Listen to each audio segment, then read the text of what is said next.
Well, hello everyone. This is the Abundance Oracle here today, and it's the first time I'm in front of my fireplace for you with you. Uh, we're not quite at winter, but we're almost there. So I have to practice getting my wood fireplace skills going and be cozy on my back at the same time. So wish you were here to experience the fireplace. I don't know how many of you have a wood fireplace, but it brings back a lot of good memories to me. At my mom's place, she used to make a fireplace, and when all of us kids and nieces and nephews and everybody was there, you would have a limited time to put your back up against. First, you had to get on your pajamas, then you can put your back up against the fireplace screen, and this happens to be the fireplace screen. I got it. Victory. And you got limited time, and then you had to swap out with another cousin to get that nice cozy feeling, and then all of a sudden it gets too hot and you switch out with another cousin. But anyway, here we are today. We're going to talk about something that may be uncomfortable. It's uncomfortable me having to say this to people, but it's what I know to be the truth. So the topic is, are you looking for extraordinary results? And if you are looking for extraordinary results, are you putting forth extraordinary energy, time, brain power, and everything you have inside of your heart to get that goal? Or are you going to work and you're doing pretty well, you're working sort of hard, but you're not giving it everything you've got? So I talk to a lot of people and I listen to a lot of people. And one consistent theme is, I've done everything right. I went to college. I even had athletics, and I worked, hard at college, and I got pretty good grades. Well, were you the valedictorian? Were you the star on your team? Did you train every day? So it's much easier for me to use those examples because that's what I always taught my kids was available to them if they wanted it. So now I'm going to talk to y'all because we're, I believe, mostly out of college. I don't know every single one of you, but now we're an adult. And now you don't have anyone pushing you, coaching you, grabbing you. Come on, let's go for that walk. Let's go for the run. Let's go for the job interview. I'll drive you. I know it's pouring rain, but let's get out there. Okay, come on, let's work on our resume. Okay, what are we going to do this week, this month, that is extraordinary for me to learn to do? Who am I going to meet? Who am I going to talk to? What is my overall plan to get ahead this year? How am I going to go about it? Do you have a plan? Do you have your plan posted on your wall? How are you doing? Have you been keeping your word 100% of the time? 90% of the time? 80%? 70%? Or did you sort of, spend that extra money that you said you weren't supposed to spend? You were going to save it up and put it towards something important. Well, now, for example, I'm not pointing at you. Now your roof might need to be repaired for $10,000 or $20,000. Mine did. I had to replace half my roof. Are you making a quick fix and hoping it'll last a few years till you move on with your real plan? And what is your real plan? How are you going about that? Are you educating yourself? Are you going to be okay when AI comes and takes over a lot of jobs because they don't need to sleep? they don't need to eat. And their precision is better than us humans. Repetitive precision as well. So this is a little bit uncomfortable, but I had to speak up because I see so many people and talk to people that say, you know, I've done everything right. I went to college. What kind of degree did you get? Did you have a job while you were going to college? What are you building in your life that's extraordinary that someone would want to have you and no one else? I hired someone this year to be, I'm going to say my handyman, but he seems to be really good at landscaping and other things.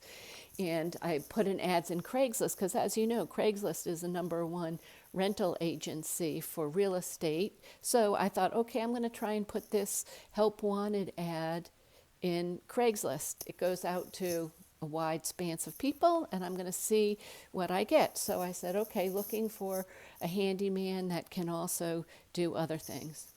So I had a younger gentleman, we won't use his name, younger gentleman show up, and there were maybe 2 other people that showed up that wanted the job, that weren't in the right frame of mind for the job.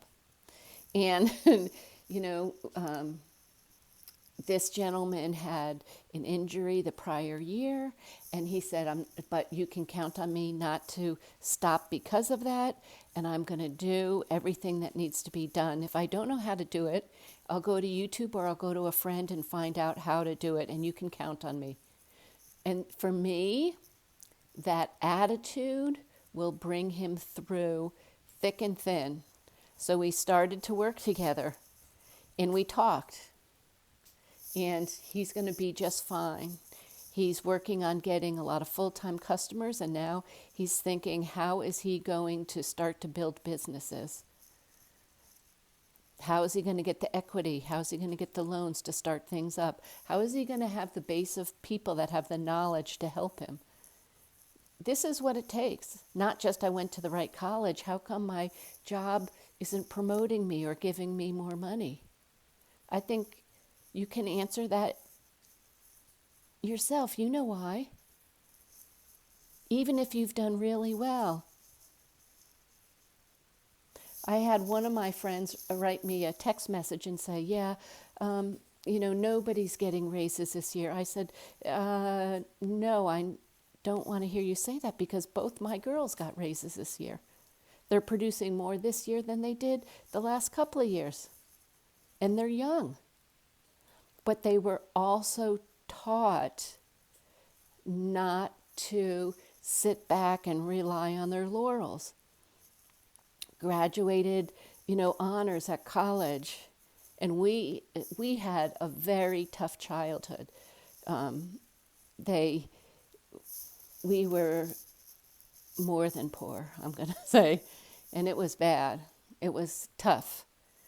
But I knew they were going to have to learn how to be tough and be the best. You know, you can go for being a really fast runner, or you can go for running a marathon. You know, my daughter said the team that she was on for her side hustle was not having the athletes anymore. And I said, okay. She said, I think I'll run the marathon. I said, you know, in my brain, I'm like, run a marathon? Is she crazy? But you know what she did? She got herself a coach. She set up a training schedule for herself. She didn't stop when it hurt. You know, get sentimental because she's inspirational. She said, Mom, I need help. I can't afford all this electrolyte drinks because I really need it. I said, okay, it'll be there overnight. She's just great, one of my great girls. Okay, so she didn't do it just for her. She raised $10,000 for kids in our area to help them.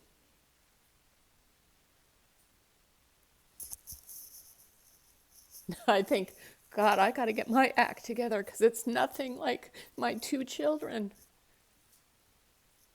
I've been the wind beneath their wings for a long time. I haven't been the one making all the miracles. They've been making the miracles. And I've been the wind beneath their wings, as the song goes. Who do you have to keep you on the straight and narrow? Who do you have? Have you talked to anyone? Have you asked anyone to help you, to push you, to not listen to your complaints, to show up on the phone? So when you say, oh, I want to quit, I can't possibly get my cabinet emptied and the old clothes gotten rid of. I can't, it's going to take me an extra 2 or 3 days because when I pulled out my drawer, one of the little screws came undone. And you could not figure out how to get a new screw or how to get a screwdriver to go fix it yourself, or just while you could find someone to fix that cabinet, put it down and get the results accomplished anyway without the drawer being into the cabinet. How long did it take you to accomplish a basic result? Like weeding out the old clothes that don't fit and donating them so other people can be fortunate to have your clothes.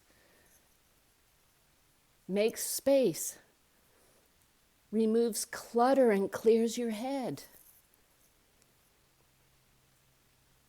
I say the same thing to myself. One of the things I think is, I'm a cheapskate, right? And I save money. I save, I don't want to say I save money. I invest my money. However, I save myself from having to spend money. You see the clothes I wear. I'm not fancy, except for those times I need to be fancy. And I don't care if you don't like my clothes because I'm on a mission. I'm on a mission.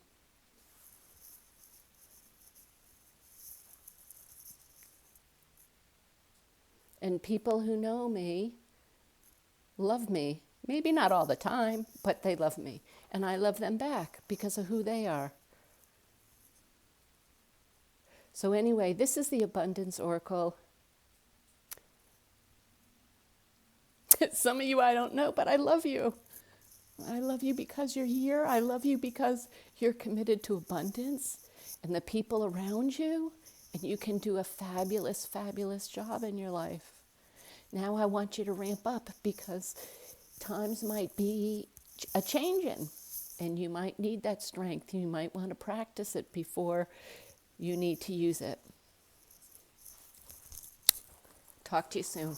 Bye-bye. Oh, hello to Nana in heaven.